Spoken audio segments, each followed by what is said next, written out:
Okey, kita check dulu, tengok-tengok dulu apa yang patut. So bagi mereka yang dah masuk ni, bolehlah check audio dulu, visual-visual yang ada. Saya rasa semua okey kot. Harap semua okey lah. Alright, audionya okey sempurna. Baik, kalau ada yang dah masuk, say hi. Assalamualaikum bagi mereka yang dah pun masuk. Siapa-siapa yang dah pun bersama pada malam ni, Assalamualaikum. Siapa dia yang first bagi salam ni? Siapa yang first bagi salam? Nak petik nama korang ni. Siapa dia yang first bagi salam ni? Tak ada lagi ya?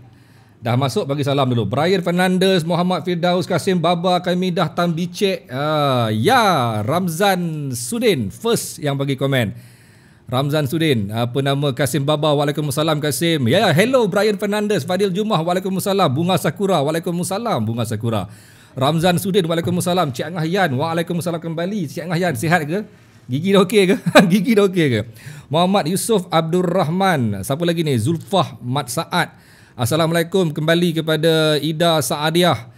Senang kata Assalamualaikum kepada mereka yang bagi salam. Waalaikumsalam bagi mereka yang Assalamualaikum bagi mereka yang masuk. Waalaikumsalam bagi mereka yang memberi salam. Baik. Korang rasa macam mana? First response, saya nak minta komen sikit daripada semua yang sedang menonton live kita pada malam ini. Macam mana audionya, macam mana visualnya. Saya nampak macam ada sedikit stuck ni. Korang rasa semua okey ke? Kalau okey, tolong respon okey. Kalau tak okey, tolong bagi tahu sikit macam mana keadaan audionya, keadaan visualnya, sangkut-sangkut ke apa ke. Tolong bagi respon sikit. Sebab saya malam ni saya terpaksa mengubah sedikit setting saya. Sebab saya nak gunakan setting baru ni. Bukanlah baru sangat pun, tapi lebih kepada setting untuk saya nak invite rakan saya. Orang panggil reunion apa nama Watt 43. Bagi mereka yang dah masuk ni, tolong tekan butang share. Alah apa benda payah sangat tekan butang share kan? Tekan aja butang share dan kita dapat manfaat bawa ramai-ramai orang untuk bersama kita pada malam ni. Maklumlah, kita bukannya boleh live hari-hari macam dulu kan. Frame sikit shutter, quality masih jelas. Frame sikit shutter. Saya bergerak-gerak ni okey ke? Bergerak-gerak ni okey ke? Baik. Kalau korang rasa benda ni patut diberi kepada lebih ramai orang untuk bersama, kita minta kepada korang tekan butang share. Tak susah pun. Tekan butang share bukan payah mana pun. Baik. Malam ni special sebab saya sebenarnya memang ada plan. Saya memang ada plan yang sangat-sangat well planned. Well planned kata orang. Baik. Saya kemungkinan besar kalau saya diberi kesihatan, diberi keadaan fizikal yang baik, diberi keadaan masa yang cukup sempurna, saya bercadang untuk membuat live saya ni pada setiap hari, kembali kepada cara dulu. Tapi bezanya kali ni saya nak buat live pada setiap malam, mungkin sekitar 10 malam, tapi topiknya akan ada segmen-segmen yang berbeza. Maksudnya macam hari ni sembang bab COVID, besok malam dekat Harian Metro pun bab COVID, tapi hari Isnin, Selasa, Rabu, Khamis, Jumaat saya akan menjemput panel untuk nak bersembang pelbagai segmen yang berbeza. Antaranya yang sudah pun bersetuju untuk bersama dengan saya iaitu pada setiap Selasa malam Dr. Rubiah Ki Hamzah yang akan dalam segmen dipanggil sebagai segmen Rawatlah Hati. Segmen Rawatlah Hati.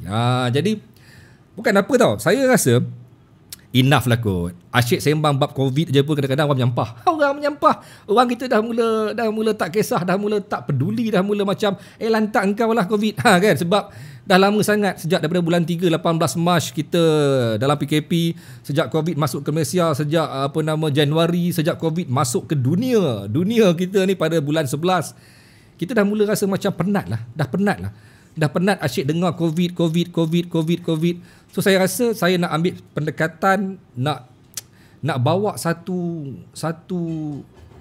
motivasi, message kepada orang, nak mendidik orang. Saya nak bawa pelbagai segmen. Antaranya mungkin kaedah-kaedah perniagaan, petua-petua orang Melayu kita, kaedah-kaedah merawat hati, kaedah-kaedah macam-macam lah. Saya rasa benda tu mungkin lebih sampai kepada banyak golongan, bukan hanya tertumpu kepada golongan-golongan yang asyik nak tahu pasal COVID semata-mata. Jadi saya harap korang yang pendengar setia Diary Wartawan Pencerita tetap akan terus bersama dengan saya walaupun apa topik yang saya bawa. Kita nak benda ni jadi diary wartawan ni bukan sekadar bercerita tentang kaca mata saya, tapi kita nak dia menjadi platform untuk nak ramai orang dapat manfaat daripada pelbagai benda, pelbagai sumber, pelbagai maklumat, pelbagai isi, pelbagai informasi. Macam DJ radio lah pula bercakap. Hai yo. Alamak, kau perasan lah Azrul. Baik, tapi saya rasa itulah satu pendekatan yang saya rasa mungkin boleh memberi manfaat kepada lebih ramai orang. Mungkin ramai orang nak tahu pasal perniagaan, apa cara nak memulakan perniagaan. Mungkin ramai orang nak tahu pasal motivasi, macam mana nak memotivasikan diri dia. Mungkin ada orang yang mungkin nak tahu pasal rahsia-rahsia petua alam. Mungkin so kita cuba. Mungkin ada orang nak tahu pasal apa nama, pasal khairat kematian ke, pasal insurans ke, pasal apa ke, kita buat. Baik.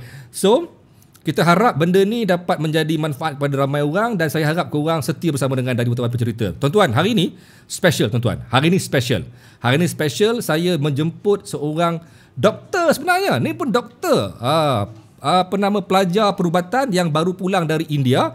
Balik dari India dia kena COVID dan dia ditempatkan di Ward 43. Sama dengan saya, Ward 43, Hospital Pusat Kawalan Kusta Negara di bersebelahan dengan Hospital Sungai Buloh. Saya panggil dia hari ni sebab saya nak kali ni biarlah orang lain pula yang share. Macam mana dia orang rasa? Apa dia orang rasa? Apa pendapat dia orang? Macam mana dia orang sendiri berdepan dengan stigma masyarakat, persepsi masyarakat dan sebagainya. Saya petik komen macam dia lambat naik dia macam ada lag sikit, dia macam ada kak lag sikit. Tak apa, saya ubah setting sekejap sebab rasa macam tak syok lah dia punya penama lag ni. Alright. Okay. Ya. Baru best kan? Yes, pelbagai isu baru best. Baik. Okay, baik. Tuan-tuan, bersama dengan saya hari ini tuan-tuan, Dr. Ikmal Rizwan. Tapi tak syok lah korang tak share. Baru 160 orang kot. Kita nak ajak ramai lagi masuk ni sebab kita nak ramai orang tahu pasal situasi semasa. Hari ni tuan-tuan, hari ni 1000 lebih.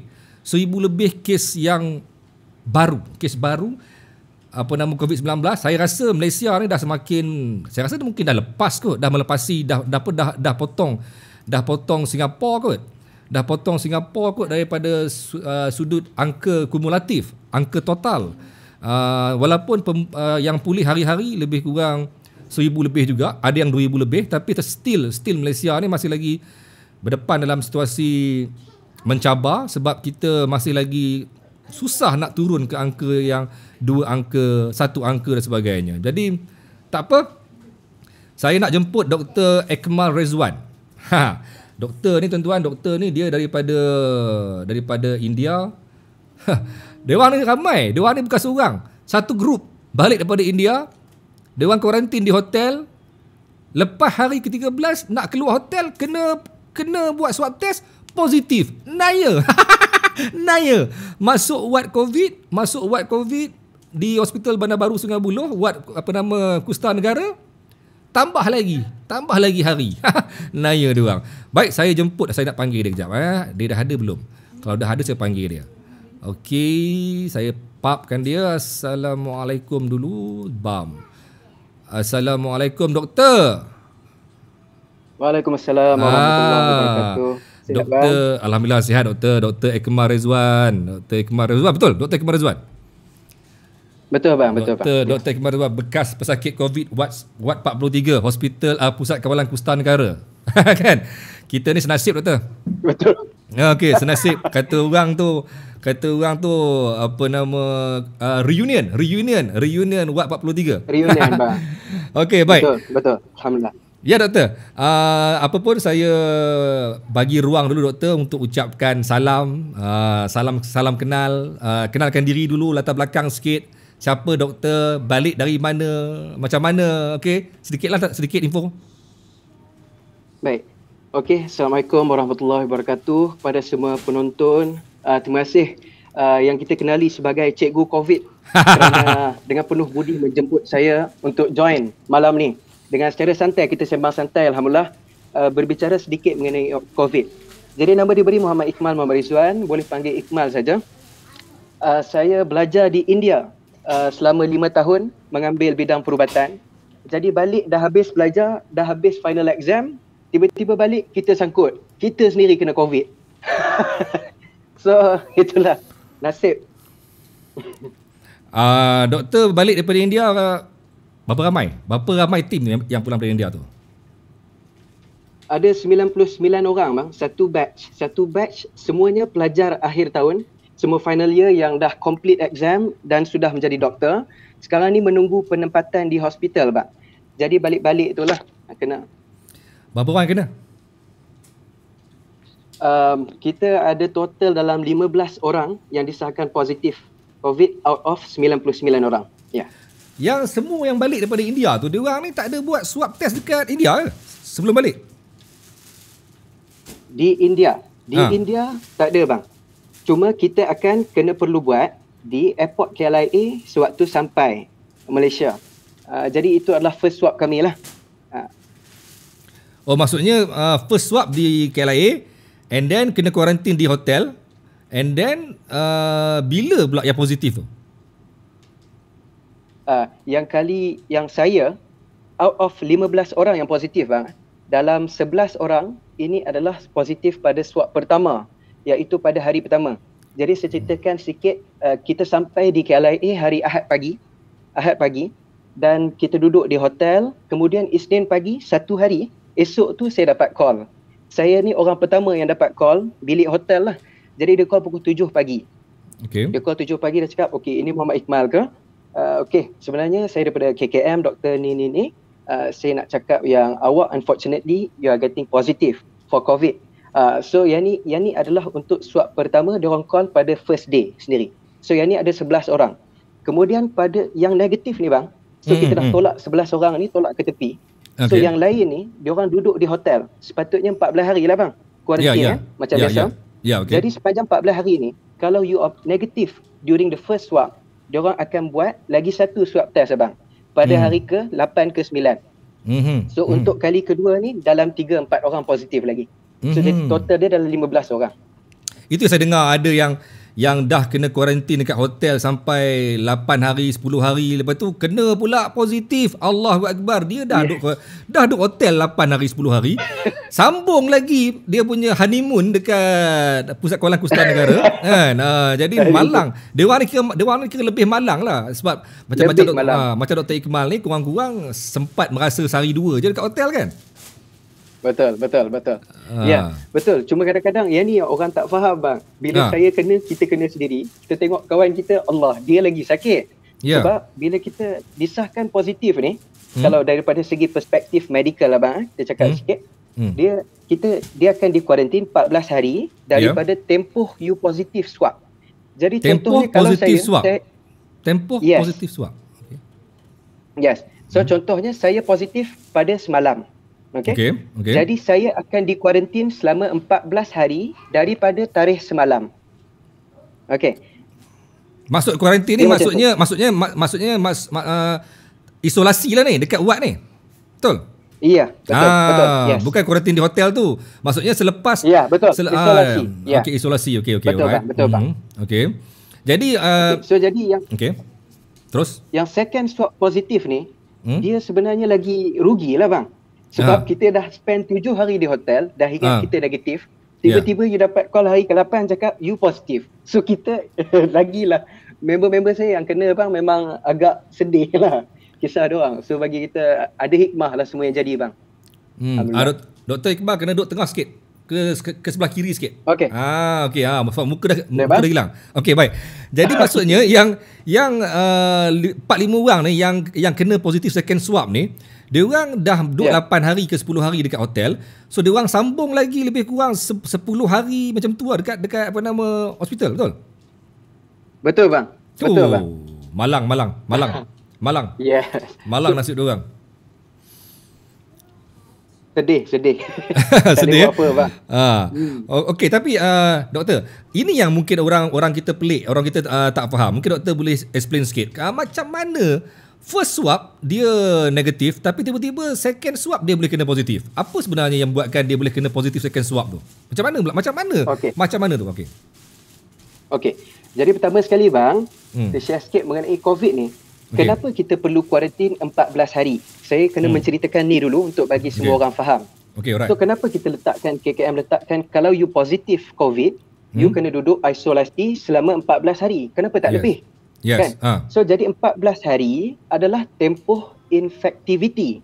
Jadi kalau you kena COVID, daripada hari first kita positif throat swab sampai ke hari 14, ini adalah tarikh kita boleh berjangkit, kita boleh menjangkiti orang lain. Jadi disebabkan benda ini kita perlu isolasi. Okay? So disebabkan benda ini kita perlu letakkan dalam isolasi di sepanjang tempoh ini dan tidak melebihi 14 hari. Tapi ada pengecualiannya bang. Kalau contohnya hari ke-13 saya di ward, dah 13 hari, tiba-tiba hari ke-13 saya ada simptom. Tiba-tiba saja. Sebelum ni dah okey dah, alhamdulillah. Hari ke-13 which esok should be discharged, tiba-tiba hari ni saya ada demam. Jadi dalam kes ini kita tak boleh nak discharge pada hari ke-14. Jadi dalam kes ini kita akan tunggu demam ataupun apa-apa simptom yang dia ada sekarang ni untuk reda selama 3 hari. Baru kita boleh dischargekan dia. Jadi dia ada sedikit beza dalam prinsipal bila kita nak bebaskan pesakit-pesakit ni daripada isolasi. Dia begitu. Dan berbalik pada soalan abang, kenapa first swab negatif? Kenapa second swab positif? Jadi dalam masa 14 hari ni bang, anything can happen. So katalah kita ni negatif pada first swab, kita ni sebenarnya wajib untuk buat second swab. Kerana banyak orang bang yang sekarang ni kes kita tengok makin banyak, betul bang? Betul. Sangat teruk kes sekarang ni. So kenapa benda ni jadi? Kalau abang tengok sendiri, I think you know better bang. Kita tengok sendiri orang, bila dia balik daripada tempat-tempat yang red zone, ada yang tak buat langsung swab nombor 1. Ada nombor 2 yang buat satu swab, dia cakap dia dah negatif, pergi campur dengan semua orang, which you can sebar the virus. So sekarang ni dua-dua ni isu yang penting. Jadi dalam masa 14 hari, anything can happen because virus tu tengah berada dalam badan kita dalam stage yang sangat aktif. Dia cuma masa je bila body kita nak detect ataupun tidak. Itu saja. Tapi kenapa first swab dia negatif? Yang first swab tu kenapa dia negatif? Kalau dia ada virus, kenapa first swab dia negatif? Okey. Baik bang. Dia bergantung kepada timeline. Contohnya ada 2 orang, saya dan kawan saya. Saya first swab positif. Kawan saya first swab negatif, tapi second swab positif. Itu adalah soalan abang. Okay. Jadi dalam hal ni, dia adalah timeline difference. Jadi mungkin saya kena lagi awal daripada dia. So jadi bila masa swab tu dilakukan, itu adalah hari mungkin ke-3 dan 4. So waktu tu virus dah boleh detected in our body. Jadi kalau kita buat swab test, dah boleh kesan. Tapi dia, contohnya kawan saya, mungkin dia baru kena semalam. Dia berjangkit dengan orang lain. Jadi pada masa ni, badan kita memerlukan masa untuk hasilkan antibody dan mengatakan bahawa virus ini wujud dalam badan kita. Jadi ini adalah perbezaan timeline. Faham. Okey, jadi tapi sebenarnya doktor, saya cuma nak menambah fakta lah. Sebenarnya kalau kita tengok kepada banyak statement-statement yang dibuat oleh Ketua Pengarah Kesihatan sendiri sebelum ni pun, sebenarnya lebih separuh daripada mereka yang masuk ward sekarang ni ialah mereka yang positif pada second swab, bukan yang first swab. Sebenarnya ramai orang yang mungkin tak clear ataupun yang mungkin tak sedar benda ni. Sebenarnya ramai yang positif dekat second swab. Malah kalau saya masuk, kalau saya share balik dalam ward 43 pun, saya kat sana lama jugalah, lebih kurang 10 hari. Dalam ward 43 sendiri, separuh daripada mereka yang saya tanya, yang saya sembang-sembang, majoriti dia orang positif pada second swab. Bukan pada first swab. Jadi itu menjelaskan kenapa kita perlu risau walaupun kita tak boleh nak rasa lega tau dengan first swab dah positif. Sebab ramai yang positif dekat first swab ni, ramai yang negatif dekat first swab ni, dia orang rasa macam dia orang dah bebas, dia orang boleh bercampur dengan family, bercampur dengan anak bini, bercampur dengan masyarakat sebagainya. Sedangkan sebenarnya banyak, saya kira lebih separuh daripada mereka yang positif COVID-19 dalam kalangan mereka yang positif pada second swab. Betul tak, doktor? Betul bang. Ya. And benda ni telah disahkan oleh Pengarah Kesihatan sendiri, macam abang cakap, dah ada press statement mengenai benda ni dah. Ya. Okey doktor. Kita sembang sikitlah pasal doktor from India. Doktor from Malaysia belajar di India. Sorry. Okay, baik. Okay, kan orang kata apa benda pula dengan. Okay, baik. Cuma doktor sendiri tahu India ialah antara negara kedua sekarang, negara kedua paling ramai pesakit COVID-19 di dunia. Malah dia punya angka tu, dia punya naik tu cukup pantas, dah hampir-hampir nak sama dengan US. Jadi ada apa sebenarnya yang menyebabkan situasi yang di India tu jadi seteruk itu, dan apa yang mungkin persamaan yang ada di Malaysia yang mungkin boleh kita kaitkan dengan India? Adakah persiapan ke, persediaan ke, kaedah merawat ke, kaedah apa panggil, kaedah mengenal pasti pesakit ke, apa yang buatkan India sekarang ni jadi macam worse sangat ni, Doktor? Okey, baik bang. Nombor satu, jawab pada soalan ni, kita perlu lihat kepada statistik bahawa India ni adalah satu negara yang sangat padat, negara yang paling padat di dunia, kan? Jadi melihat kepada overly populated country, of course kes dia sangat tinggi, sama macam US dan sebagainya. Tapi berbalik dengan soalan ni, China on the contrary, walaupun dia punya populasi sangat tinggi dan virus ini berasal daripada sini, tetapi diorang ini sangat disiplin, because they know what is the virus and what they have to do to avoid the virus. Tapi orang-orang yang lain seperti di India, perangai diorang bang, I would say sangat tidak kisah, tidak endah. So diorang ambil benda ni sangat ringan. And in terms of macam abang cakap tadi, nombor satu, benda yang paling penting, dalam banyak-banyak kita duk tengok kes paling tinggi tu pun bang, ramai lagi yang goes undetected. Disebabkan India ni kekurangan tool untuk kita buat swab test. Jadi populasi pun sangat banyak. Jadi tak sempat. Kalau sebenarnya kalau diorang buat semua bang, dia dah lebih daripada US lah. So in some research, it is shown as that. That's number one. Number two bang, even the government, di SOP, they put, tetapi rakyat tidak ikut. Restoran masih buka sampai tengah malam, walaupun dia cakap sampai pukul 10. Tapi sampai tengah malam ada, pergi keluar takkan pakai mask. Sedangkan mask itu kita tahu it is compulsory. And now even di Malaysia bang, kalau abang tengok sendiri, kita lihat rakyat kita mungkin dah tak kisah. Because COVID is too long, orang dah malas nak kisah. Abang, tadi saya balik di pavilion. Saya pergi pavilion bersepah-sepah manusia bang. And ramai juga yang tak pakai mask. So now we see why the numbers keep increasing. Betul. Tapi situasi yang sama sedang berlaku dalam Malaysia sebenarnya tau. Kalau kita, kita tadi kita kata nisbah lah. Saya setuju nisbah India dengan Malaysia sangat jauh berbeza. Memang tak nafikan, takkanlah kita nak samakan figure India dengan figure di Malaysia. Tapi dalam masa yang sama, figure negara-negara besar lain juga sebenarnya taklah meningkat terlampau teruk pun sebenarnya. Walaupun dia tu negara besar. Macam China sendiri sekarang ni dah mula recover, dah mula okey kan. Tapi situasi di India ni sebenarnya menjelaskan kesilapan paling besar ialah kerana ketidakmampuan dia orang untuk melaksanakan SOP seperti mana yang sepatutnya, dan pemakaian mask yang saya kadang-kadang bila sebut pasal mask ni kan orang marah, orang kata apa, kau ni nak ketatkan sangat lah kita punya SOP, kau ni terlampau apa nama, strict sangat lah, terlampau rigid sangat lah. Tapi sebenarnya dia menjawab banyak persoalan, memberi banyak jawapan kepada persoalan tentang kenapa COVID ini merebak. Sebab semua orang tahu, orang Malaysia ni dah pada pandai dah. Orang Malaysia ni dah expert dah. Dia tahu pasal COVID, dia tahu COVID boleh merebak melalui apa? Hidung, mulut dan juga mata. So tapi still dia mempertikaikan untuk apa nak pakai mask sampai sana sini pakai mask kan. So benda tu sebenarnya apa yang berlaku dalam negara kita sekarang ni sebenarnya boleh menjawab kenapa India naik sebegitu tinggi. Betul tak, Doktor? Betul bang, setuju. Very well said. Okay Doktor, come back to Watt 43. Doktor, apa sebenarnya, ialah sebagai seorang doktor yang tengok situasi di India dan balik ke Malaysia lepas tu masuk Watt 43, doktor rasa macam mana keadaan rawatan kita, macam mana kita handle pesakit? Saya mula-mula doktor, saya masuk Watt 43, saya rasa macam terkejut gila tau. Saya punya imajinasi saya Watt 43, Watt COVID ni, Watt is a Watt. Tapi apa nama, tiba-tiba tengok satu dom yang besar. Saya mula-mula jadi macam Macam panik. Alamak, aku masuk ni macam mana ni dengan orang rapat-rapat, orang punya ramai. Jadi doktor, macam mana lah your view doktor bila masuk ward 43?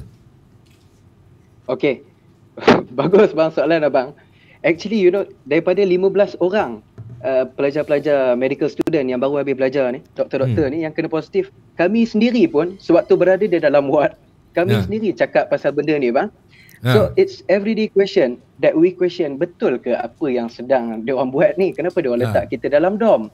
Padahal COVID ni bukan dia suruh kita pakai mask, you kena jaga social distancing, but duduk dalam dom. Kita sendiri tahu bang, you have been there, saya pun dalam tu. Selama kita langgar je. Kita langgar je. Okay. Betul bang. Yes. So okay, dia sebenarnya macam ni bang. Kalau COVID ni bang, dia bila you positif COVID, kita akan sahkan whether you are in which stage of COVID. Dia ada peringkat COVID bang. Jadi 1 sampai ke peringkat nombor 5. Jadi peringkat pertama, either you tak ada simptom ataupun gejala langsung ataupun hanya sedikit. Which means in this symptom, dalam kategori ini you adalah sangat minimally infective. You sangat minimal risikonya untuk menjangkiti orang lain. Jadi sebab tu dia letakkan kita di situ. Saya cakap ni bang sebab saya dah merasa 2 ward and abang pun dah merasa 2 ward. Kita dua sama. Oh, doktor masuk 2 ward eh? Yes. Ward apa tu? Saya berada di atas. 43 dengan 4A. Oh, saya 5A. Saya lebih tinggi lah. Saya lebih tinggi. Darjat cikgu lebih tinggi. Okay, alright. Okay. So sekarang ni berbalik kepada question SOP. Untuk kita, kita cakap santai-santai, tetapi sebenarnya saya sendiri question kadang-kadang ada SOP. Bila kita duduk di atas, abang pun perhati ada 2 darjat. Sorry to say, kita tak ada niat apa-apa. Cuma alhamdulillah kita pun okey sekarang ni bang, bukan tak bersyukur ke apa. Cuma we have to think lah. Ada perbezaan sedikit mengenai cara rawatan dan pemerhatian di ward proper, iaitu bila you di peringkat kedua dan ke atas 2, 3, 4, 5, you ditempatkan di hospital betul. Jadi dalam ni you adalah dalam ward betul, hanya 4 orang satu queue. Jadi ini should be the way lah. That is how you treat COVID people. Okay. But sekarang ni dalam hal kita cikgu, kita dipindahkan ke ward 43. Kerana kita ni di stage 1. Jadi stage 1 dia letak satu dom. Cikgu pun tahu dalam 40 lebih orang. Betul bang? Betul. So sangat ramai. So sekarang ni bila kita duduk situ, saya rasa abang pun sedar. Bila di atas, kita tanya doktor, because ada pakar perubatan penyakit berjangkit bang. Dia datang kat saya, dia cakap, okay, actually being here, walaupun you dah positif COVID dan orang-orang di sini pun positif COVID, tetapi you perlu juga memakai mask. It's a requirement. Jaga batasan, pakai mask. Okay, this is the statement from the doctor and specialist in charge di ward proper. Tapi bila kita balik ke bawah, kita tengok kadang-kadang ramai tak pakai mask. Tapi masalahnya, masalahnya dekat bawah, doktor di bawah pula kata tak ada masalah. Antara korang takkan berjangkit. Antara korang takkan ada masalah. Korang boleh buka mask, korang boleh nak buat apa, lantak korang. Sebab dia kata apa? Dia kata korang semua dah COVID, apa masalahnya? Jadi benda tu buat saya jadi macam confused lah. Saya confused. Ada satu ni. Okay. Dia macam ni bang. Sebenarnya benda ni kita dah rujuk dah SOP, KKM dan sebagainya. Bagaimana rawatan, management guidelines untuk merawat COVID patient, macam mana cara dia. Jadi sebenarnya dia ada 1 meter jarak, pakai mask, semua tu ada. Cuma mungkin yang kami dapat simpulkan sekarang ni, kerana COVID ni adalah bukan perkara yang baru lagi. Dia sudah wujud daripada tahun lepas. I think now 1 year. Sudah lebih daripada 1 tahun. Betul bang? Betul. Daripada bulan Oktober ataupun September last year. So KKM has been handling this issue daripada 1 tahun lepas. And they have been doing this since 1 year ago. So sepanjang diorang duk buat macam ni dalam sistem DOM dan sebagainya, selepas keluar tiada masalah dilaporkan. Alhamdulillah. Jadi based on this, because dalam medicine ni bang, kita ada satu benda kita bagi sebagai evidence based medicine, EBM. Jadi apa-apa dasar yang kita nak keluarkan, dia haruslah berdasarkan kepada keputusan yang telah lepas. Jadi kalau keputusan tu cakap no problem bila you keluar, jadi maybe that is why they are continuing the procedure. that yang kita telah jalani di Sungai Buloh bang. Maksudnya, jadi mungkin sebab tu lah. Maksudnya sebab memang sehingga hari ini belum ada lagi kita dengar bekas pesakit COVID yang balik ke rumah tiba-tiba bini ataupun anak dia kena. Belum dengar lagi. Dengar lagi. Yes. Betul. Kan? Sebab itulah orang kata kita boleh katakan macam saya dengan bukanlah dengan belagaknya, tapi dengan rasa bangganya saya bagi tahu kawan-kawan, korang jangan takut sebab tak ada rekod lagi mengatakan pesakit COVID yang keluar daripada wad COVID tiba-tiba anak dia kena, tiba-tiba mak dia kena, tiba-tiba bini dia kena. Tak ada lagi. Ataupun doktor, ataupun kita bagi sedikit spekulasi, ataupun kerana wife kita, anak kita ataupun family kita tidak diambil saringan selepas kita keluar, dan mungkin kalau disaringan dibuat mereka pun mungkin positif sebab tak ada gejala. Betul tak doktor? Betul. Tidak dinafikan. In terms of medical pun sebenarnya saya sendiri tiada simptom bang. Saya tak ada langsung gejala, tak ada langsung simptom. Jadi saya sangat terkejut bila dapat call tu. So now anyone out there when we are roaming outside, pergi ke pasaraya dan sebagainya, walaupun dia tak demam, dia tak ada sesama, dia boleh jadi positif. Anyone outside. Tu untuk berdasarkan spekulasi ini, ia adalah betul bang. Cuma sekarang ni prinsip KKM, do no harm. Kita tak boleh nak bila buatkan orang tu cedera ataupun sakit dan sebagainya.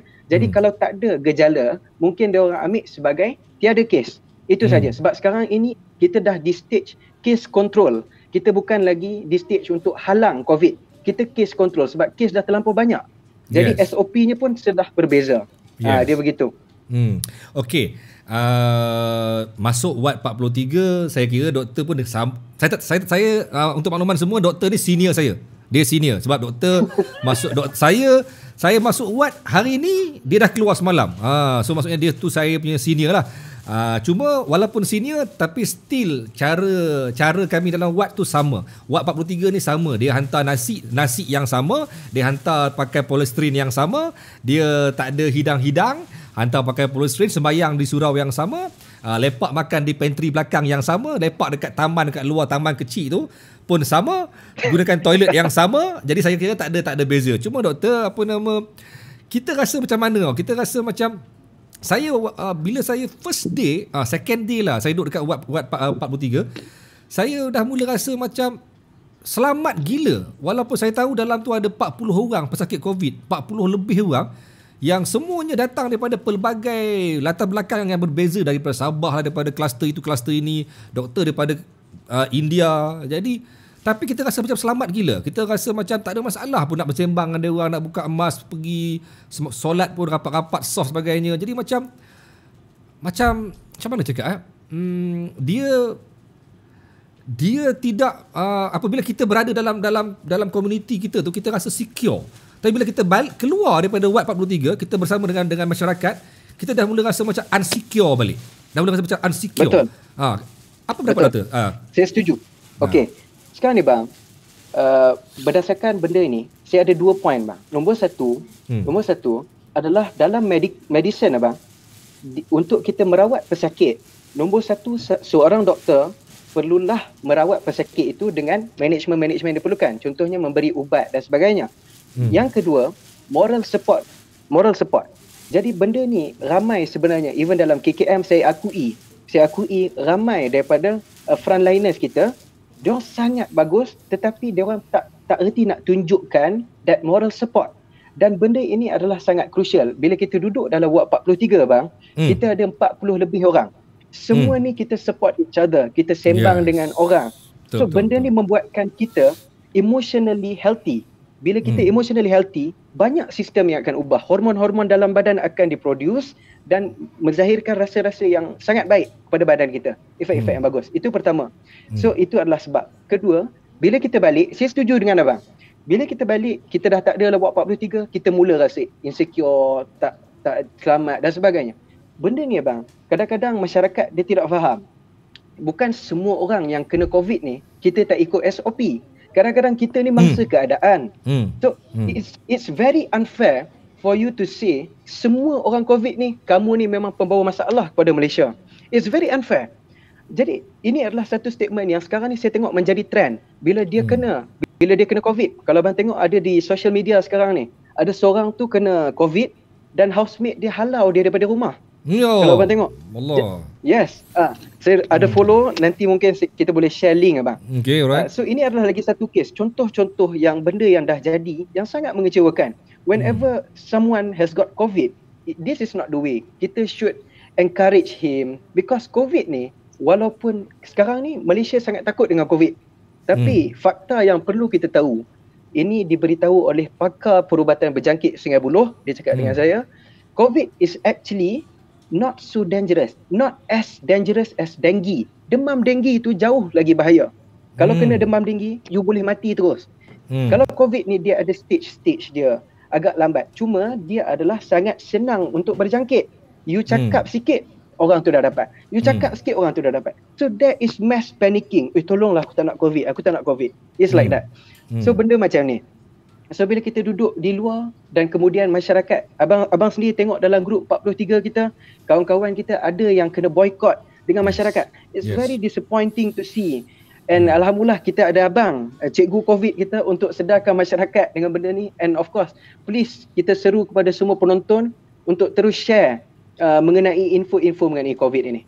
Yelah, betul lah. Dia kadang-kadang berada dalam wad COVID bersama dengan kawan-kawan yang lain, terutamanya bagi mereka yang bujang lah sebenarnya. Yang bujang ni dia lebih terkesan sebab dia orang ni bila keluar live, dia orang tu bersama dengan masyarakat tu lebih daripada orang yang dah ada family ni. Macam saya sendiri, saya memang teruja nak keluar bersama dengan family, tapi kadang-kadang kalau melihat kepada kawan-kawan lain yang bujang, yang dia dah mula risau bila keluar, macam mana penerimaan masyarakat dia, macam mana penerimaan kawan-kawan di luar sana, macam mana nak pergi kerja, macam mana sebagainya. Kadang-kadang kita risau, diorang tu risau. Diorang risau sebab diorang rasa macam nak bersama dengan masyarakat ni lebih menakutkan daripada bersama dengan dalam wad COVID-19 tu sendiri kan. Betul bang, setuju. And then tadi bila doktor sebut pasal jangan takut sangat sebab COVID ni tidaklah semerbahaya macam dengue. Okay, macam dengue. Saya sendiri ada buat satu video 3 hari lepas, 3-4 hari lepas lah, saya cerita pasal tidak ada ubat pun COVID ni. COVID ni tak ada ubat. So bila kita masuk wad, saya sendiri hanya diberi ubat batuk dan juga ubat sesama pada hari pertama sampai hari terakhir saya duduk wad COVID. Saya duduk wad 5A pun tak ada ubat dia bagi, hanya ubat batuk. So saya bagi tahu dekat orang lain, saya kata memang COVID ni tak ada ubat. Cuma apa yang dibuat hanya merawat penyakit apa yang ada pada ketika itu. Kalau orang tu batuk, dia bagi ubat batuk. Kalau orang tu sekian, dia bagi ubat sekian. Maksudnya tak ada ubat yang khusus yang dipanggil ubat COVID, tak ada. And then bila doktor pula sebut pasal COVID ni tak bahaya macam dengue pun. Dengue lebih bahaya daripada COVID. Tapi orang kita pula dia gunakan statement tu, dia gunakan apa nama kita punya perkongsian tu untuk nak manipulate dia, untuk nak terbalikkan dia. Untuk nak bagi tahu orang lain jangan takut. So dah tahu dah COVID ni tak ada apa pun. So korang nak risau apa? Alah, kita kalau kena pun nothing lah, tak ada orang mati lah. Yang mati tu sebab dia tu ada darah tinggi, kecil manis, sakit jantung. So nothing. Apa yang korang nak takut sangat pasal COVID ni? So dia buatkan orang di luar sana dah mula rasa macam nothing lah. Langgar SOP pun tak ada masalah sebab takat kena pun takat kena duk buat 14 hari boleh balik. Tak ada Nothing. So doktor macam mana tu? Your opinion. Betul bang. So sekarang ni saya setuju dengan abang. Masalah masyarakat kita, dia suka manipulate things. Dia dengar sikit, dia tak dengar satu video. Macam contohnya live abang. Dia tak dengar satu live. Dia masuk, dia ambil part yang suspicious sikit, yang part dia boleh potong, dia ambil yang ni, dia gunakan sebagai hujah. Jadi and on top of that, banyak juga yang gunakan shelter sebagai agama. So dia letakkan, kalau abang tengok di Twitter dan sebagainya, sekarang ni dah viral. Yang ada seorang, saya tak ingat nama dia tulis, kita ni Allah jadikan kita ada akal yang sangat cerdik, boleh kita berfikir. Kita juga ada immunity yang sangat baik. Allah dah jadikan kita dengan macam tu. Kenapa kita nak takut COVID? So pergi je, buat je whatever you want, pergi masjid, solat rapat-rapat, tak payah pakai mask. Pakai mask you lagi sakit. Nombor satu, pakai mask tak pernah lagi lah orang sesak nafas pakai mask. Kalau you sesak nafas, you buang lah kejap. Dia bukannya kita bagi ketat terus. That's number one. Number two, dalam Islam, people is misquoting. Dalam Islam dia cakap usaha, kemudian you tawakal. Kalau dalam benda-benda macam ni, orang yang gunakan agama dia tak elok. You ambil part tawakal tapi you tidak ambil part usaha. Kalau macam tu, dia punya konsep, you pergi exam you tak payah baca lah. Tak payah baca, you tengok you dapat A ke tidak. Itulah konsep dia. Jadi this is misquote statement. Dan jadi untuk hal ini saya tidak, saya nak jelaskan di sini, saya tidak pernah katakan bahawa COVID ini tak berbahaya. Tidak. Itu bukanlah statement saya. Cuma saya nak cakap mass panicking yang kita ada di Malaysia sekarang ini, semua orang tengah takut disebabkan COVID ini sangat senang untuk berjangkit. Itu sahaja. Itu sahaja. Cuma in terms of symptom, kebanyakan orang, abang pun sendiri duduk di ward. Kita tengok berapa orang yang setakat ada sikit-sikit. Tapi benda ni bukan dia tak boleh develop ke benda yang lagi teruk. Dia boleh jadi. Jadi if you are unfortunate, bila you dapat COVID, you ada pula benda-benda lain, you boleh pergi lagi teruk. And even death, na'udzubillah. So jangan pandang benda ni sangat tak ada apa. Cuma dia adalah, itu kita kena ikut SOP lah bang, the moral. So it's usaha, kemudian you tawakal. That's it. Yes. Lah, lagipun saya pun dia simple. Saya ambil ni sebagai simple je. Okeylah, kita kata mudah. Kita kata ramai yang kata macam apa yang mati pun sebenarnya bukan sebab dia tu COVID. Dia mati sebab dia tu ada darah tinggi, kencing manis, sakit jantung, paru-paru sebagainya. Jadi sebenarnya ramai yang sembuh. Yang mati ni berapa orang je. Dan juga yang mati ni pula ramainya ialah warga emas yang berusia 60 tahun ke atas. Jadi mereka dia kata, so apa nak risau? So tak ada masalah. Kalau ramai-ramai masuk ward COVID pun apa yang nak risau? Kalau Malaysia ada separuh daripada orang dia kena COVID pun apa masalah? Yang mati ni orang yang berumur 60 tahun ke atas. Masalahnya sekarang ni, yang bercakap ni betul lah umur dia 30 tahun. Betul lah umur dia 40 tahun. Tapi dia lupa dalam rumah dia ada mak yang umur 60 tahun. Ada bapa yang umur 70 tahun. Dia lupa yang depan rumah dia, jiran dia, ada seorang warga emas yang tengah sakit jantung. Dia lupa dekat pejabat dia, bos dia sendiri pun pernah buat bypass jantung dia. Dia lupa yang dekat sekolah dia, guru besar dia sendiri pun mungkin ada masalah jantung. Dia lupa yang sekeliling dia, sekeliling hidup dia tu, ramai orang tengah sakit. So dengan memikirkan COVID ni tak ada menyebabkan usia dia tu mati, dengan merasakan macam usia dia ni macam aku sihat, aku tak ada masalah, dia lupa yang dia sebagai carrier yang boleh bagi orang yang tengah nazak, yang tengah teruk, yang tengah sakit, yang tengah warga emas semua ni boleh mati kerana diri dia export the COVID kepada orang tu pula. Kan? Benda ni saya rasa macam orang kita terlampau take it simple lah, doktor. Kan? Betul tak? Betul. Setuju bang, setuju. And that is because they keep misquoting statements daripada kementerian. Bila kementerian cakap tidak perlu sangat risau dan sebagainya, dia sangat misquote. Dia cakap, benda ni tak payah risau. Doktor sendiri cakap macam ni. Kenapa kita nak takut? Masuk je lah. So macam abang cakap, you bolehlah cakap. And apa garanti kalau orang lain, the next one positive, what is your guarantee that he won't be getting some serious problems? Yes. Itu bukan untuk kita. Jadi what we can do, tawakal. Itu saja. Okey doktor, tadi ada soalan. Dia tanya ada tak COVID ini dia lebih ekstrim dalam tempoh musim sejuk ke? Ada beza ke? Ada beza ke musim sejuk, musim panas dan sebagainya? Tidak bang, tidak. COVID ni dia bukan pasal weather.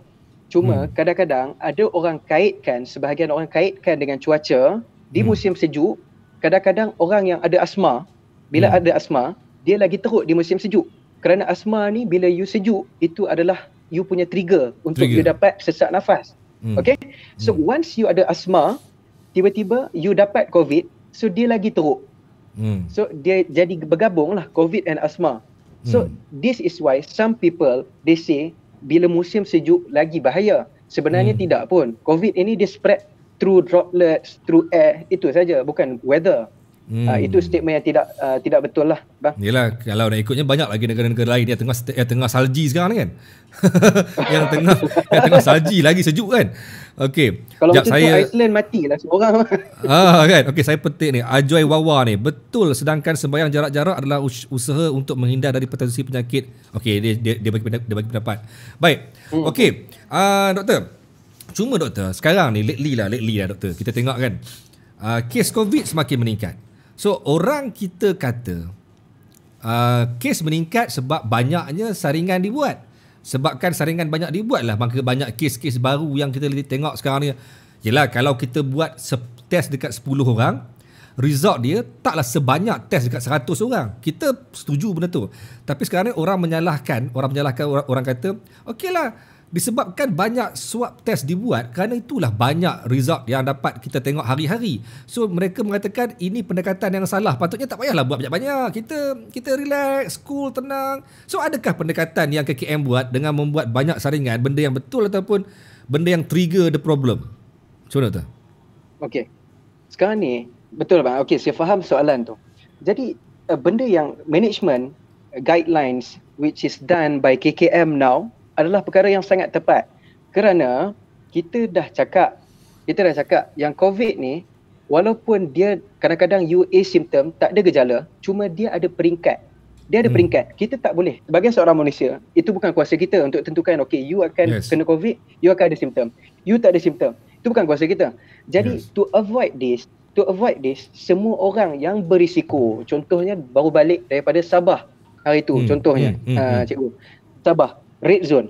Bila balik, ramai yang tak buat swab. So benda ni, dia kadang-kadang kita sendiri tak tahu kita positif ataupun tidak. Tapi bila kita balik, kita ada risiko, tolong buat. Sebab kita sendiri tidak tahu badan kita punya immunity bagaimana.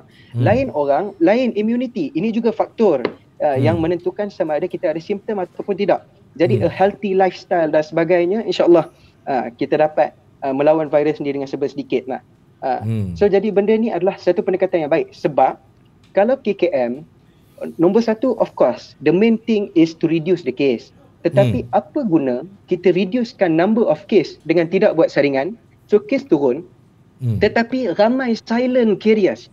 Adakah kita mahu silent carriers berjalan di luar sana? Dia jalan dekat pavilion, dia jalan dekat KLCC, semua tak ada simptom, tetapi sebenarnya positif. Tidak disaring, baru balik Sabah. So if you go out, you have contact with them, kita akan sendiri kena. So lama-lama kita sendiri kita tak tahu sistem badan kita bagaimana. Mungkin bila kita kena, kita teruk. Orang lain tak ada apa. Sebab mungkin badan kita lain. So it's not for us to decide like that. So bagi saya pendirian yang KKM lakukan sangatlah betul untuk combat this disease, insyaAllah.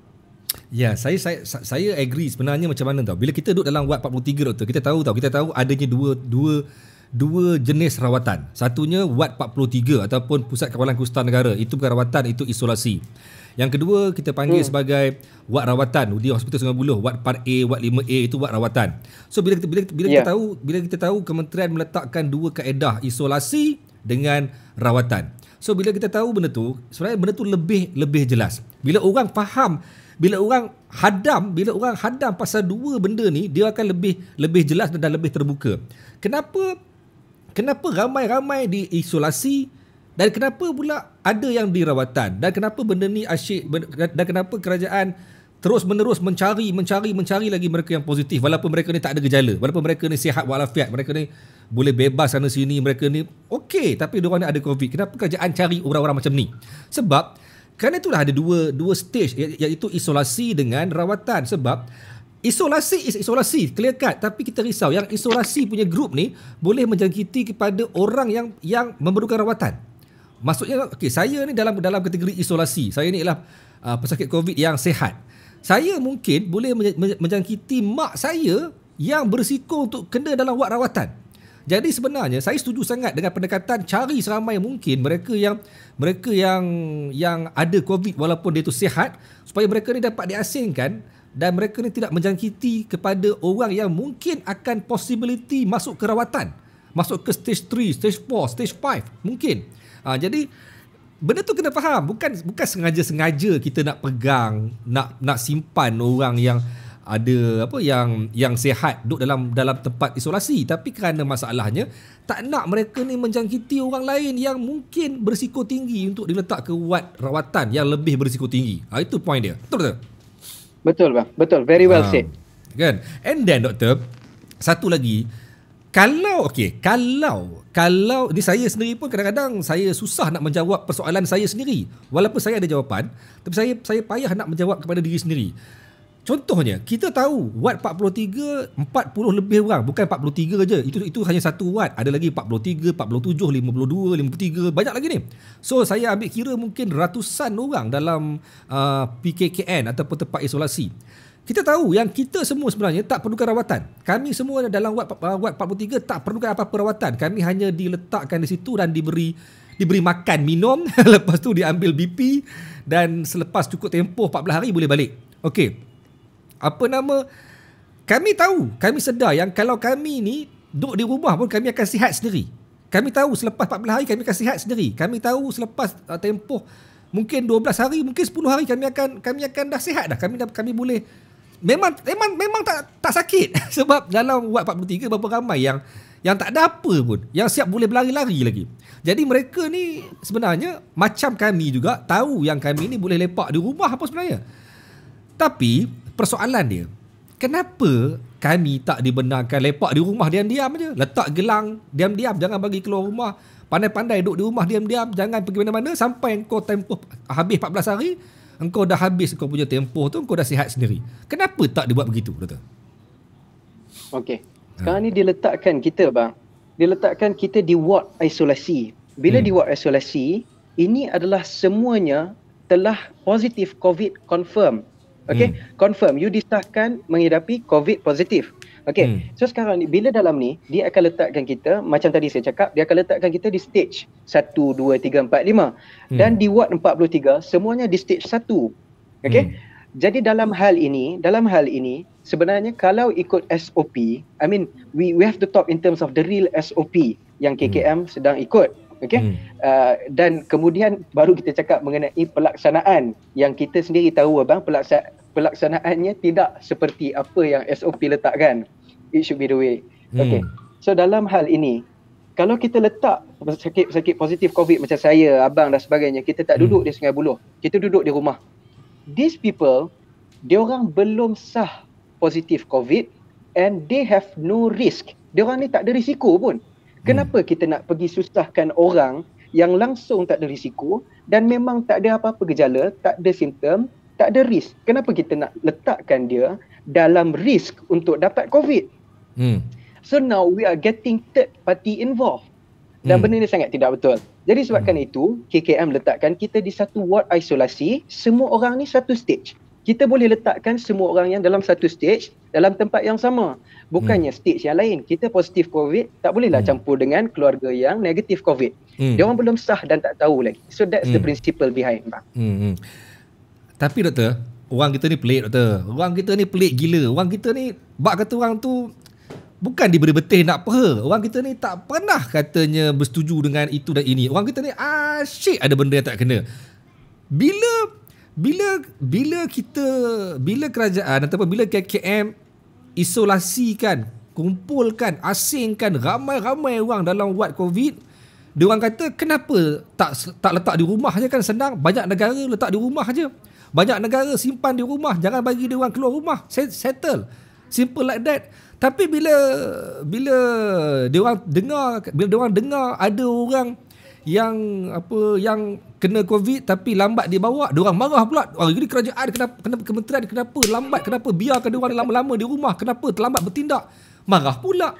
Jadi engkau nak mana satu ni? Engkau nak macam mana? Engkau nak dia orang ni duduk rumah ke, nak suruh dia orang ni pergi ke ward? Mana satu kau nak sekarang ni? Kan betul lah. Kan? Betul bang, setuju. Macam mana? Kadang-kadang pening. Jadi saya pun kadang-kadang pening dengan saya pun kadang-kadang simpati tau dengan KKM ni. Bila buat banyak test, orang kata itulah punca COVID naik. Engkau buat test banyak. Bila dulu masa bulan 3, bulan 4, bulan 5, bulan 6, bila KKM kata kita belum lagi sampai masa untuk buat mass screening. Kita belum lagi masa nak buat mass screening, kita relax dulu. Sebab apa? Kita hanya buat ujian saringan bersasar. Jadi orang kita marah. Sebab tak ada buat ujian secara mass screening lah. Kita tak tahu berapa ramai yang positif dalam Malaysia ni. Kita tak sure. Kita tak tahu berapa ramai. Mungkin dekat luar sana ramai yang positif. So nak tak nak kena buat mass screening. Tapi bila buat mass screening, bila ramai yang kena, dia salah pula pada KKM. Dia kata KKM ni kerana kau lah punca dia. Kerana kau lah yang buat ujian banyak-banyak, buatkan dia jadi banyak macam ni. Nampak tak? Itulah dia punya isu, bukan doktor kan? Okay. Betul bang, setuju. Okey, baik doktor. Saya kira saya difahamkan, doktor pun dah tag saya ni, bateri tinggal 3%. Lain kali kalau nak buat live, Charge pun siap-siap. Aduh. Saya satu hari saya keluar bang, baru balik pavilion. Abang call pukul 8.45, saya terus balik sampai rumah di Kota Damansara pukul 9.30. Terus saya mandi, saya ambil pun 30% bang. Allah, minta maaf bang. Tak apa. Sorry bos. Tak apa doktor, kita break untuk setakat ini. Kita panggil doktor lagi pada lain hari. Seronok sembang ni sebab apa? Reunion buat 43 ni menarik sebenarnya. Okey, baik, kita stop dulu boleh tak? Okey doktor, thank you doktor. Kerana bateri dah mula nak habis, kita stop dulu. Kita sambung balik lepas ni insya-Allah. Okey doktor. Okey, baik. Assalamualaikum doktor. Masih banyak bang. Waalaikumsalam warahmatullahi. Okey, doktor pula habis bateri. Doktor pula habis bateri, mana dia ni? Okey. Alright, baik. Apa nak buat? Doktor habis bateri pula, tengah best-best sembang, tiba-tiba bateri habis. Tapi tak apalah, kita sambung sembang pasal malam ni, pasal COVID-19 ni. Tapi sebenarnya saya dah malas nak sentuh sangat pasal COVID-19. Cuma saya banyak bersetuju dengan statement doktor tadi sebab dia seorang doktor yang melihat situasi COVID-19 dan dia lebih faham pasal macam mana COVID-19 ni dia menular, apa pendekatan kerajaan, apa yang kerajaan dah buat, salah ke tidak ke sebagainya. Saya nampak banyak komen korang ni, banyak yang korang komen, banyak korang punya soalan-soalan tak sempat nak respon sebenarnya. Ada yang komen pasal ni mohon pencerahan pada doktor pada Jumaah tanya apa pendapat doktor tentang vaksin atau penawar yang diusaha kerajaan untuk memberikan kepada mereka yang memerlukan. Pendapat dari keselamatan, kesihatan, siap siaga tentang tindak balas vaksin itu sendiri. Mohon tanyakan pada Dr. Iqbal. Minta maaf lah, tak sempat tanya. Tapi bagi saya simple je. Saya tanya tau. Saya tanya kepada seorang doktor besar lah. Doktor besar ni kiranya macam orang yang bertanggungjawab dalam mengendalikan COVID-19 di Malaysia dan juga di Selangor ni. Saya tanya dia, saya kata, okey, ada orang kata kerajaan sekarang ni dia ataupun KKM sekarang ni dia mungkin terikat dengan negara-negara yang ada apa itu, bukan ada motif, dia panggil sebagai ada udang di sebalik batu. Negara-negara yang mungkin menjadi spark yang mungkin menyebabkan COVID ini wujud dan mereka ni jual vaksin. So negara-negara yang kita anggap sebagai negara-negara yang ada konspirasi ni. Jadi jawapan yang diberikan oleh doktor besar ni, dia kata sebenarnya jangan salah faham sebab Malaysia bukan refer to one country saja. Negara-negara yang dianggap sebagai negara-negara yang mungkin memberi masalah kepada sekian-sekian, mereka tidak akan berurusan dengan negara-negara itu. Mereka lebih suka mengambil perkataan negara lain. Contohnya kita pernah cuba antigen rapid test kit dari Korea. Kita tak ambil direct dari kita tak simply percaya apa yang China offer, tak simply percaya apa yang Amerika offer. Kita try daripada Korea. Ini bukan nak defend dia orang. Saya cuma nak bagi tahu apa yang saya dapat daripada doktor besar ni. Kalau saya salah, saya minta maaf.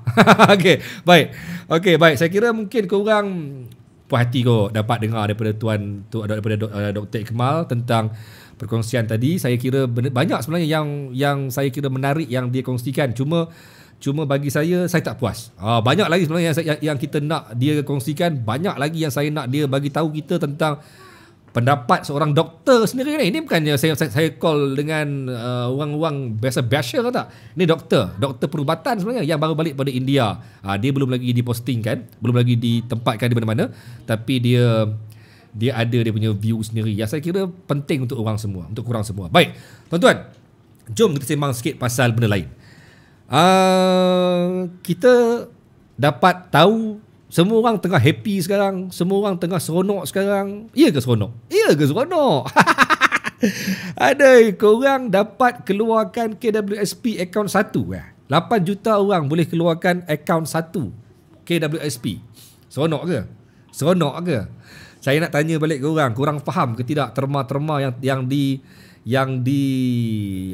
nyatakan dalam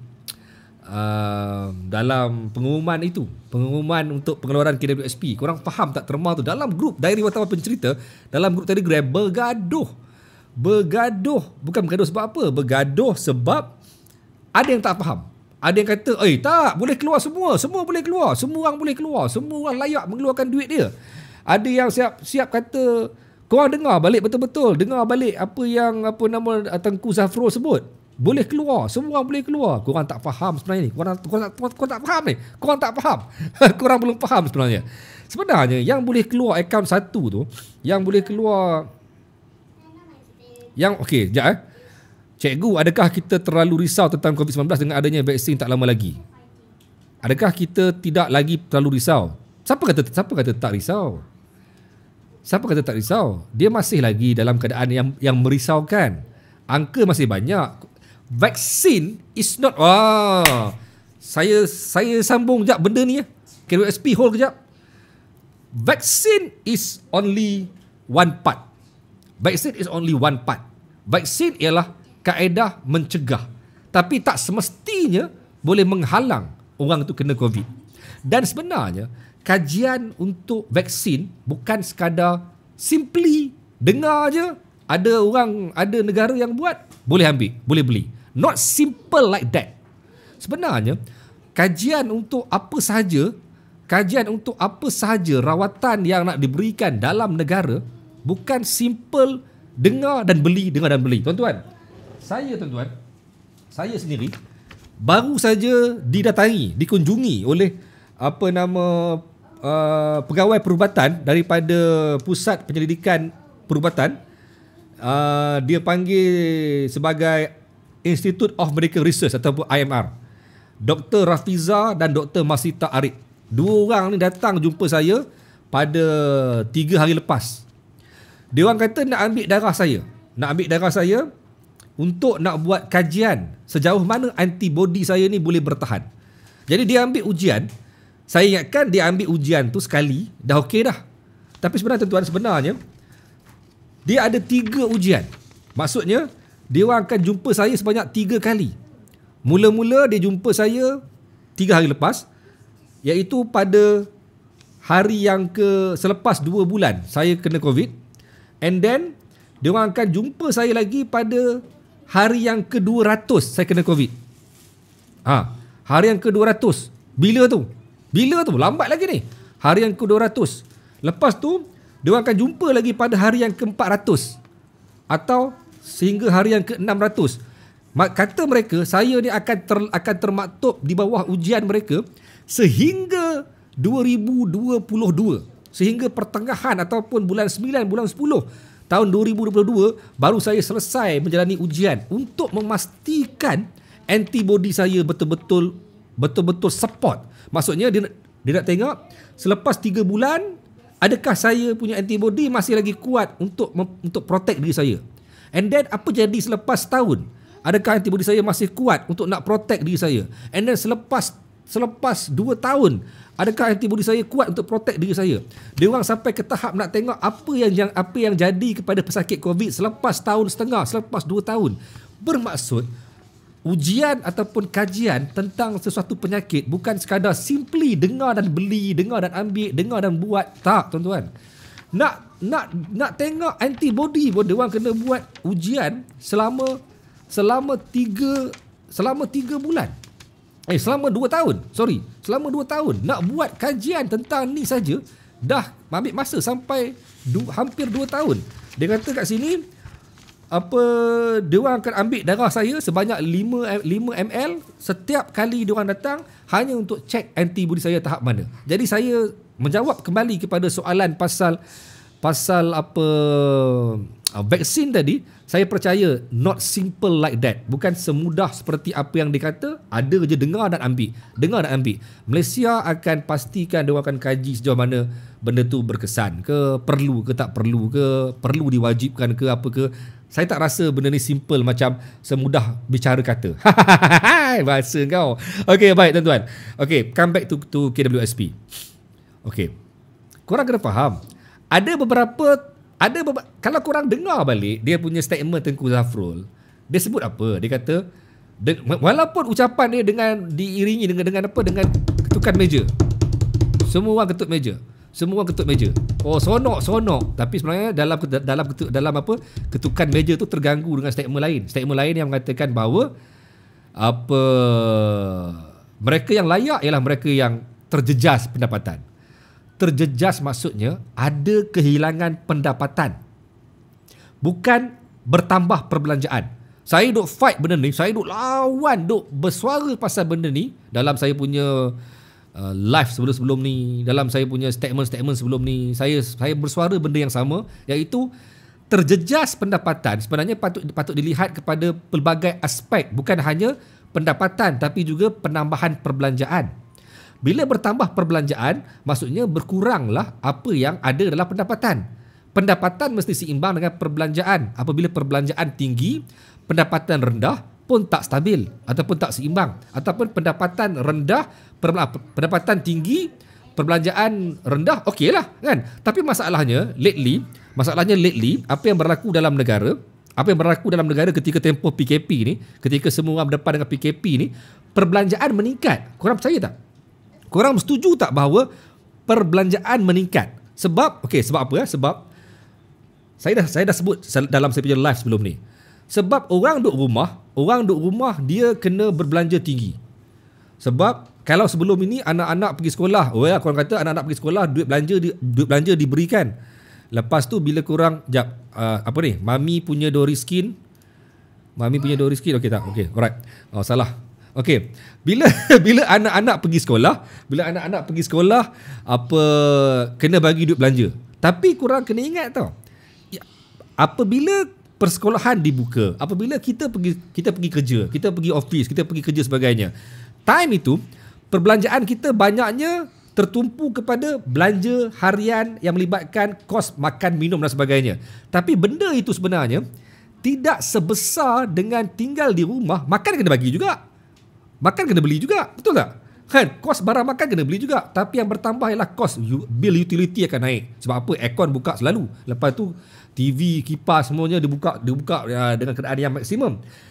Jadi perbelanjaan harian itu juga meningkat, perbelanjaan bulanan juga meningkat.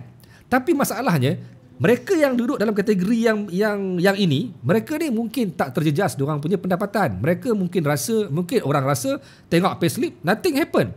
Tak ada apa berlaku, nothing happen dalam diorang punya payslip. Tapi sebenarnya mereka terjejas kerana mereka spend a lot bila diorang ni tinggal di rumah. Kan? Mereka spend a lot. Tapi masalahnya dalam pengumuman baru-baru ni, dia kata mereka yang terjejas, yang hilang pendapatan, yang hilang kerja, yang hilang allowance, yang OT-nya berkurangan ataupun yang OT-nya hilang dan kena dibuktikan.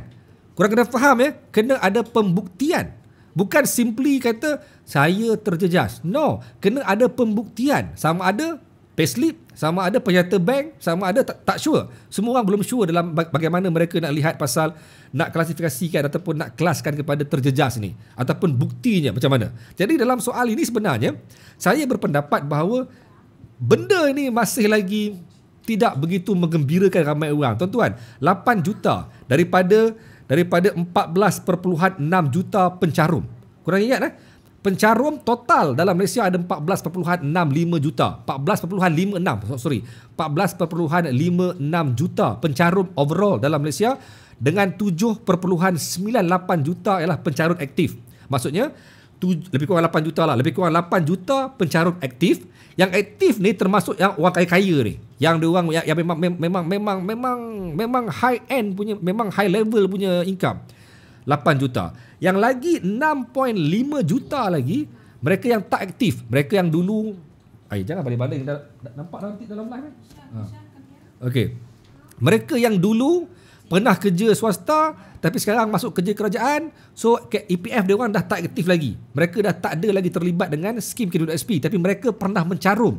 Mereka ada akaun dalam KWSP. So mereka ni adalah golongan yang bukan golongan aktif. Jadi mereka ini juga terkandung ataupun termasuk dalam kategori mereka yang layak untuk mengeluarkan akaun satu sekiranya mereka terjejas pendapatan. Jadi mereka ini juga dalam kategori yang 14.65 juta, 14.56 juta total. Sedangkan yang boleh keluar cuma 8 juta. So ada lagi 6.56 juta orang pencarum yang sebenarnya tidak layak kerana mereka ni bukan dalam kategori yang terjejas. Jadi korang rasa korang dalam mana? Korang dalam 8 juta tu ke atau korang dalam 6.56 juta? Okeylah, korang kata ada yang kata okeylah. Engkau tak ada masalah. Gaji kau jalan, allowance kau jalan. Engkau bukan dalam kategori yang terjejas. So kenapa engkau nak sibuk-sibuk nak marah sangat pasal EPF ni? Kenapa kau sibuk-sibuk nak tuntut korang punya hak keluarkan akaun 1? Kenapa korang sibuk-sibuk sangat? Korang ni bukan dalam kategori yang bermasalah pun. The issue is bukan sebab gaji mereka berkurang, bukan sebab pendapatan mereka berkurang. The issue is perbelanjaan mereka meningkat. The issue is mereka memerlukan sedikit dana untuk mereka nak set up new business mungkin. Mereka nak buat new business untuk mereka nak support dia punya life for future. Mungkin mereka rasa, saya sendiri secara jujur mengaku saya bukan dalam golongan yang terjejas. Saya tidak ada sebarang kehilangan pendapatan. Saya tidak ada sebarang pengurangan pendapatan. Saya tidak ada sebarang masalah pun dekat saya punya pendapatan. Saya okey. Masih lagi bekerja secara maksimum, secara total, secara sepenuhnya. Gaji masih masuk, allowance masih masuk, overtime masih jalan. Tapi masalahnya, saya sendiri terfikir-fikir, kalaulah aku dapat 10,000 tu aku nak buat bisnes kecil sikit. Mana tahu lagi 4-5 bulan company aku problem, ataupun lepas ni lagi 4-5 bulan company dah tak bagi lagi buat overtime. Lepas 10 bulan mungkin company aku tak bagi lagi aku buat allowance apa semua tambahan, tak boleh dah. Hanya work from home, no more overtime. Jadi aku rasa macam aku perlu buat something sekarang. Sebab aku nampak dengan situasi COVID yang sedang melanda negara, dengan keadaan ekonomi yang tak stabil, aku rasa company aku juga tak selamat, tak secure. Siapa yang boleh kata company dia secure sekarang ni? Siapa yang boleh kata company dia memang secure sekarang ni? Siapa yang berani kata begitu? Tak ada siapa berani kata begitu. Sebab mereka rasakan yang dalam keadaan sekarang ni, company kita memang, semua company berdepan dengan situasi yang sangat-sangat mencabar dalam keadaan COVID-19 ni. Jadi, yang selamat hanya mereka yang bekerja di sektor kerajaan. Itu pun bukan mereka yang kontrak. Yang kontrak tak ada. Yang kontrak juga anytime boleh kena buang kerja sebenarnya. Yang selamat ialah cikgu sekolah. Sebab diorang tu dah sign agreement, pencen umur mereka 58. Yang selamat pegawai PPD. Yang selamat pegawai jabatan. Yang selamat pegawai kastam. Yang selamat pegawai polis. Yang selamat pegawai tentera. Mereka ini memang ada tempoh servis mereka. Jadi mereka ini tak risau. Mereka tak risau company mereka akan collapse. Mereka tak risau kerjaan akan drop. Drop macam mana pun, ekonomi jatuh macam mana pun, gaji cikgu jalan. Selagi mana belanjawan diluluskan. Selagi mana kerajaan itu wujud, selagi mana negara ni masih ada akaun dia, selagi mana adanya bank negara, selagi itulah gaji mereka jalan. Tapi orang macam kita yang kerja di sektor swasta, kita tak sure. Saya sendiri berapa kali dalam setahun 2 kali company saya buang orang. Sebab apa? Sebab ekonomi meleset.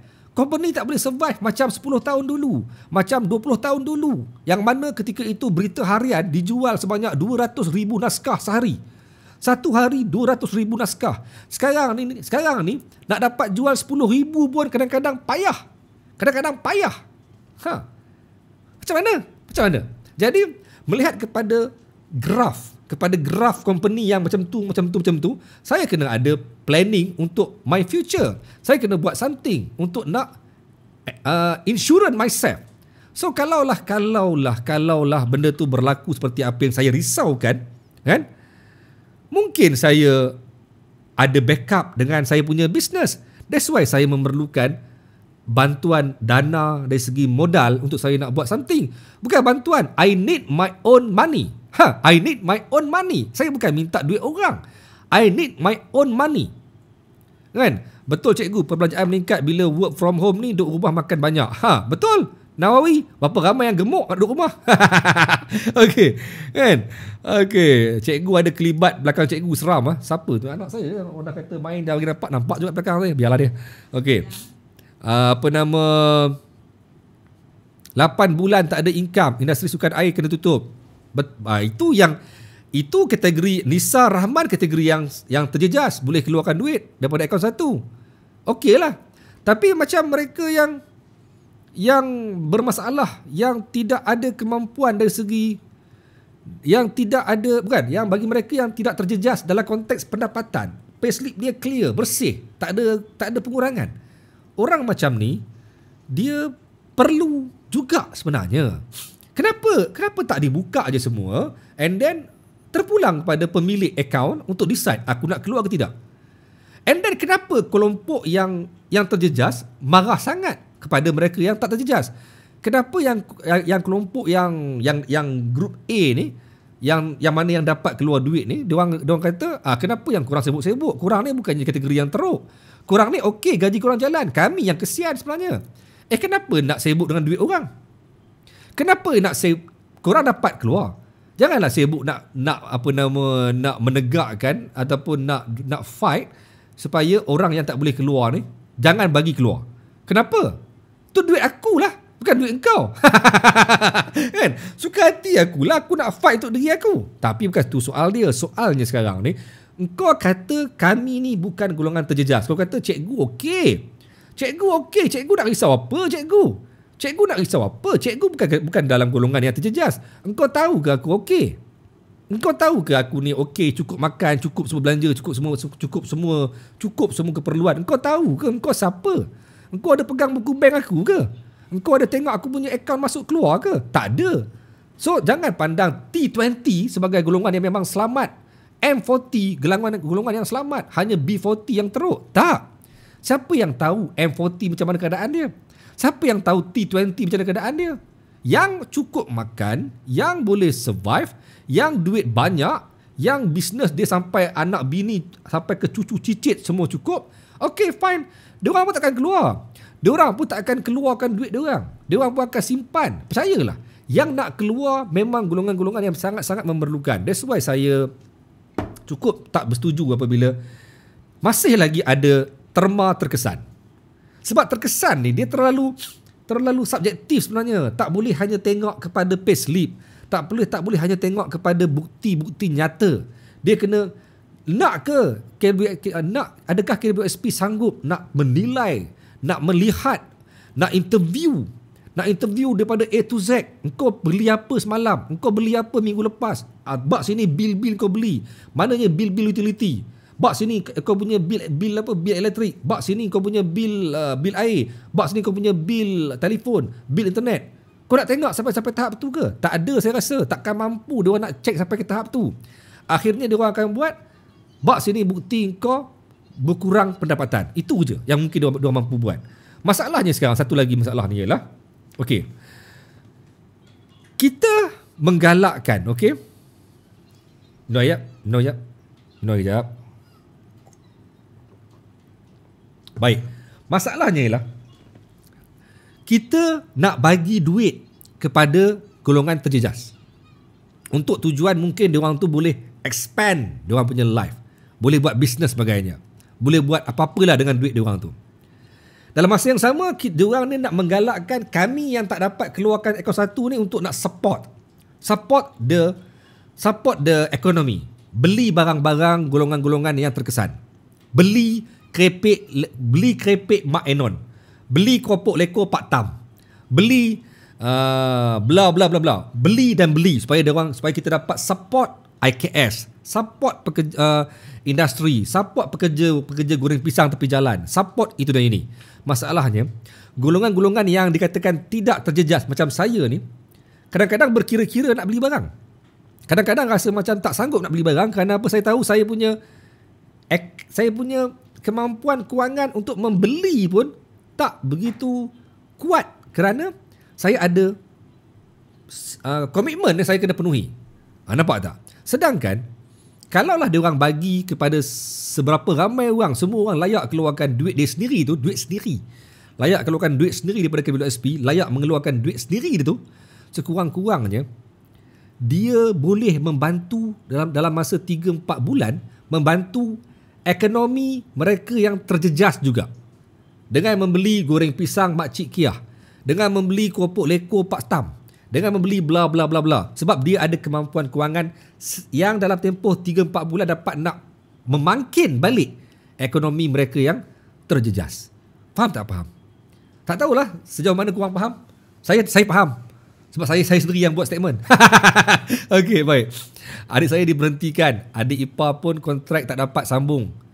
Kemas kain baju balik duduk kampung. Alamak. Aduhai.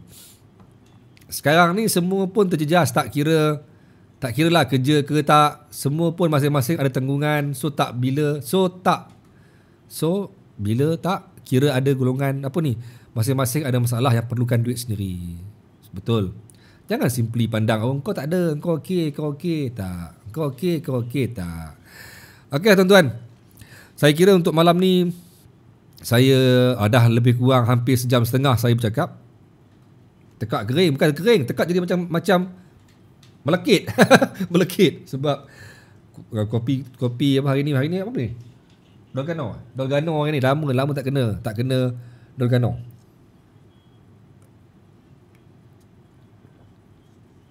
Ya, Credo Razi. Mungkin dengan duit tu boleh kurangkan loan. Logik. Boleh kurangkan loan yang ada kan. Good idea lah. Keluarkan KWSP akaun 1, kurangkan loan. Betul juga kan sebenarnya. Okeylah tuan-tuan. Malam ni saya nak stop awal. Bukan tak awal lah, dah pukul 11.30. Saya nak stop dulu.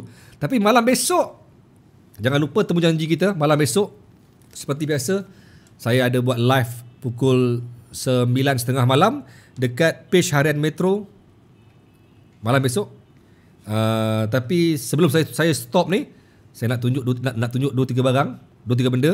Yang pertama, buku saya bagi tahu awal-awal lah, dah nak habis. Tinggal lagi 4 bundle. Siapa yang belum beli, saya galakkan sebab saya dah bagi tahu buku ni amat bermanfaat. Ramai orang yang komen buku ni terbaik.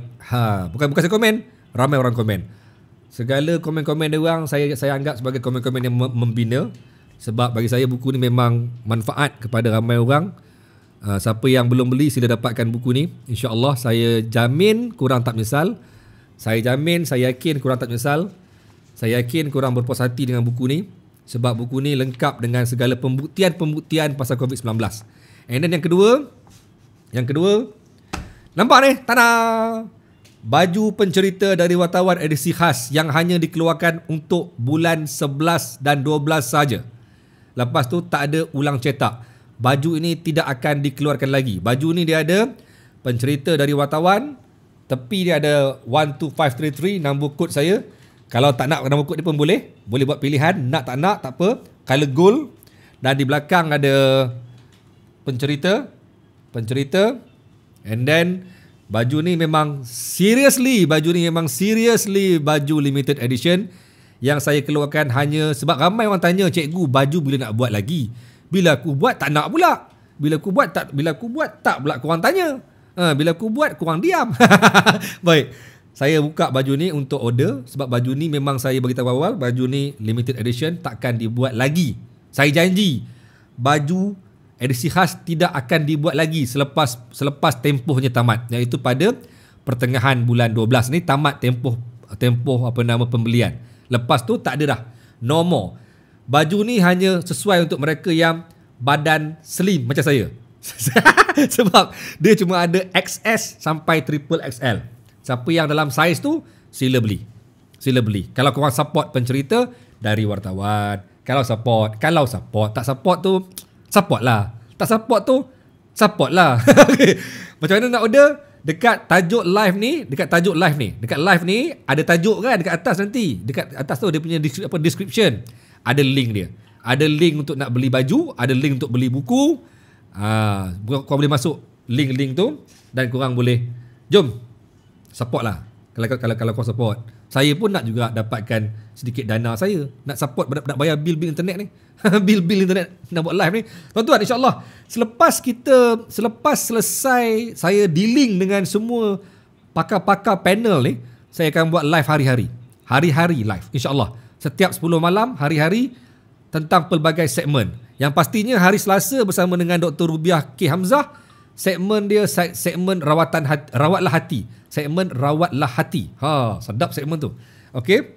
So kalau korang rasa korang nak bersama lagi dengan pencerita hari-hari macam dulu, kita tunggulah pengumuman saya bila akan bermula. Mungkin seawal minggu depan, mungkin seawal minggu sekali lagi. Tapi saya tengah nak kumpul dulu siapa yang sanggup jadi saya punya panel. Okay. And then yang terakhir, sebelum saya stop live, saya kena tukar dulu something. Sebab saya nak tukar something. Okay. Tara. Ini pun edisi khas sebab baru dibuat tadi. Tanjak Laksmana Muda. Saya pakai sekejap Rambut selera. Duduk rumah selera. Tanjak Laksmana Muda. Alamak. Okey. Dia terlampau, kamera terlampau tinggi. Tanjak Laksmana Muda. Dah lama tak buat tanjak. Jadi siapa-siapa yang berminat dengan Tanjak Laksmana Muda, Tanjak Laksmana Muda, saya buka kepada orang yang nak, boleh PM saya. Tanjak yang baru dibuat tadi sebenarnya. Tangan daripada kumpulan Tanjak Bentara Lekir. Tim saya lah. Wife saya yang buat. Tangan dia. Siapa yang nak boleh PM tepi. Tanjak Laksmana Muda. Kalau ada yang nak lah. Kalau ada yang nak boleh PM tepi. Smart tak? Smart tak? Smart tak? Smart tak? Okay. Alright. Kalau ada yang nak boleh PM tepi. Tanjak Laksmana Muda. Okay. Alright, tuan-tuan. Last sebelum kita stop, saya tanya korang ni. Saya tanya korang.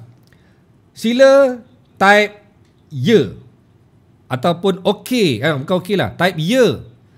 Sila type ya kalau korang nak join live esok malam di Harian Metro. Tajuk malam esok, live esok malam, tajuknya Derita Kuarantin. Derita Kuarantin. Sila type ya ataupun saya join. Saya nak tengok berapa ramai yang join malam esok. Sila type ya ataupun saya join. Malam besok jam 9.30 malam di Harian Metro. Ayu Ajoy, Awa, okey, Noreha cantik, Nurizman, Picun terbaik, Su Hafiz terbaik, Nur Azina Romli terbaik, Usop Abdullah, Fadil Jummah, Muhammad Fidaus, Muhammad Yusof terbaik. Siapa lagi? Zaidah Zulkifli, Mawarita terbaik, Mat Nur Manap, Litpes Utara, Dayang Fatihah, Juraidah Jun, Siti Aisyah, Nur Aini, Fadil Jummah, Cherry, okey, Su, okey, ramai ni, Ahmad Zabidi, okey. Alright, saya join. Azlal terbaik, Kerongsong Disedut, Suhardi Kadri, Dia Izati Farziha, Dayang Fatihah, Zima Kasim, Baba Abang Kasim terbaik, Sukadri Kadri, siapa lagi? Satar. Okey, baik. Thank you. Malam besok pukul 9.30 malam dekat page Harian Metro. Harian Metro. Okey. Saya tak nak buang masa lah. Saya tanya korang lah last. Sila type lock. Siapa yang nak? Harga dia RM100 siap post. Kain terbaik ya. Kain yang memang kain yang berkualiti ya. Kain yang sangat-sangat berkualiti. Saya janji berkualiti. Sila type lock. Siapa yang nak? Siapa yang first tekan lock?